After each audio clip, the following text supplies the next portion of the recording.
My heroes. Don Quixote said right before he sang the impossible dream in Man of La Mancha, "They call me mad, seeking treasure where there is only trash. But perhaps maddest of all is to see the world as it is and not as it ought to be." At Unity, we carry that a little farther.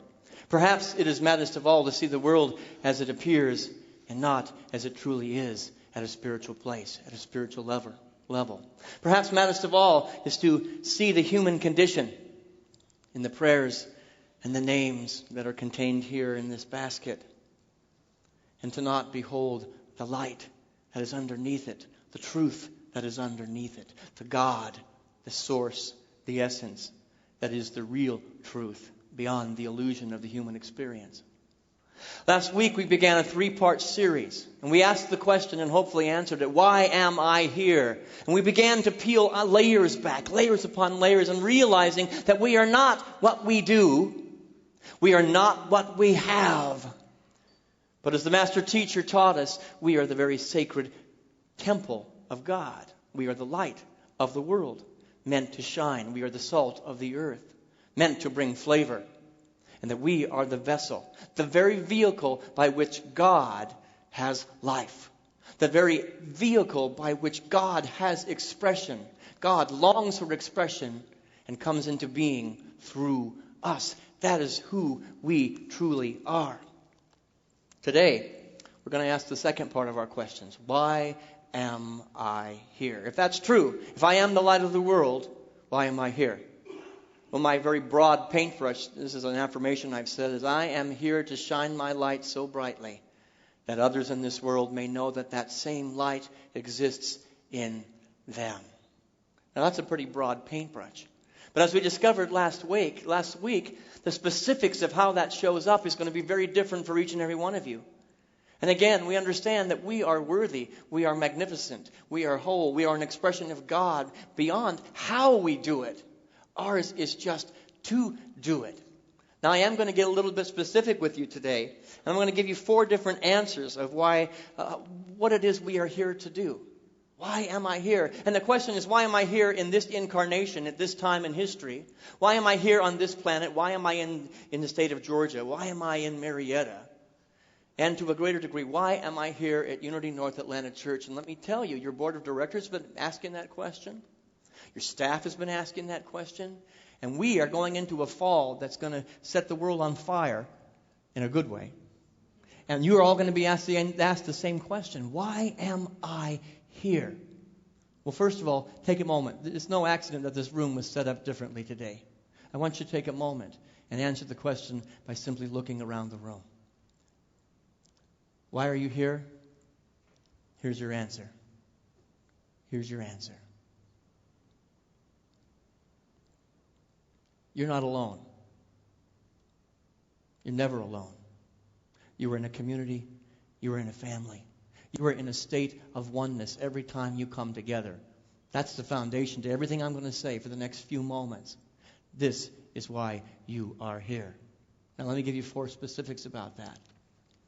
The Master Teacher told us, seek first the kingdom of God. And notice he didn't say seek second.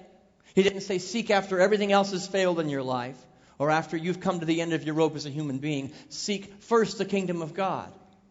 And so why are you here? You are here to seek God in every situation, in every relationship, in every person, in every face. That is the foundation to everything you are about, that we are about in Unity.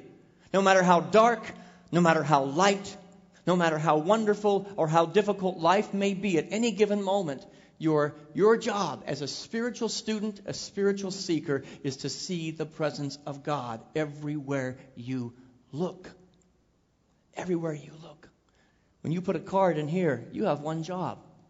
When we go into a deep meditation in just a moment, you have one job: to seek first the kingdom of God. You see, we don't see brokenness. We don't see anything wrong. Our job is to return to source, and that is to know wholeness. To see wholeness, to claim and affirm wholeness, and wholeness only. And in doing so, we honor the presence of God that has given us life. Yes? So, how does that manifest? Number 2, Why are you here? To seek God, and then to love. To love. When you find that presence, with dogged determination, you look in even the darkest places for that light. You love. You hold thoughts that are loving. You hold feelings that are loving. You allow the energy of love to be the dominant energy in every cell of your being. And you allow yourself to become a radiating center of God awareness and bring that element of love everywhere you go. And here's what we know in unity. It's basic unity teachings. If I am immersed in a place of love and a consciousness of love and a feeling of love and thoughts of love, guess what's going to come into your life? More love. People who want to be more loving.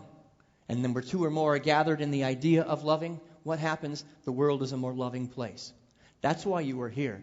Seek first the kingdom of God and then love. Love fully and completely. Third reason you are here. You see, it's a little boomy. Am I a little boomy? No? Just a little bit? Love is absolutely nothing until you give it away. You see, each one of us has been given this sacred vehicle for God to have expression. And there's a whole bunch of people on this planet that are really about intention. They set a sacred intention and then do nothing about the intention. So the third reason we are here is to serve. By serving humanity, by serving everyone you see around you, you give God greater life. By serving, we open up the floodgates for an expression of heaven on earth like nothing before. By only holding thoughts of love and feelings of love and sitting in our cave, we have blocked the flow. There is not going to be more God. There's not going to be more love. There's going to be simply a dam, and we become the Dead Sea. It is active. Love is an active thing. It is not a passive thing. So how are you serving humanity? How are you serving your family? How are you serving the people at work? How are you serving your community? How are you serving the people at Unity North, the people, the faces that you see around, the presence of God that you witness in the eyes of everybody gathered here? What are you doing to make a greater reality of love and of God in your spiritual community? Serving means follow through. Serving means not just giving lip service. Serving means not just holding an idea, but getting your body behind it and being active. Which takes us to our fourth one. We're here, number one, to seek and to know God. 2, to love. 3, to serve. And 4, to shine. What does that mean, to shine? Well, only you know the answer to that. But here's what I know about shining. Shining, that piano there, it takes a little bit of work in order to make it shine. Anybody have any brass at home? Fine silver? Any silverware? What does it take in order to make that stuff shine? Elbow grease. It takes elbow grease. It takes an action of determination, an action of commitment, an action of knowing it is so important. I'm going to allow myself to even get a little bit tired as I polish this silver. Well, guess what? When it comes to shining, the love that you are, the love that we are, the God that you are, that we are, requires a little bit of elbow grease, commitment, and dedication. And if we don't offer that, we are limiting the possibility of what is available to each and every one of us individually and collectively. So that's what we're going to do right now. We are going to have an extended time of meditation that Rhonda's going to lead us in. There'll be some chanting. This is going to be the elbow grease. I'm going to invite you to get as comfortable as you can in your chair right now.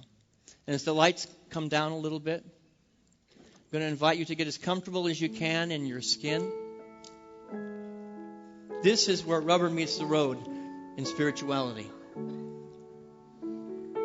I've been surprised over the last 6 months. I've asked people, what is your prayer life? What is your meditation life? That's the elbow grease. I don't really have one. I'm challenging each of us today to deepen our spiritual path by doing things like we're going to do right now.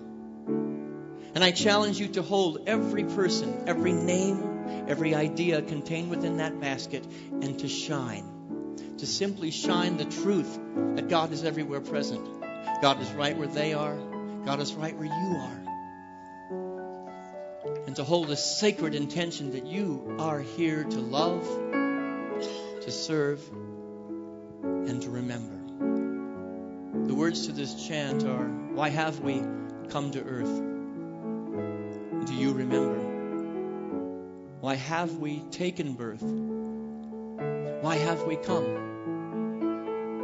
To love, to serve, to remember, as you feel led. Why have we come to earth? Do you remember? Why have we taken birth? Why have we taken birth? Why have we come? Why have we come? To love, serve, and remember. To love,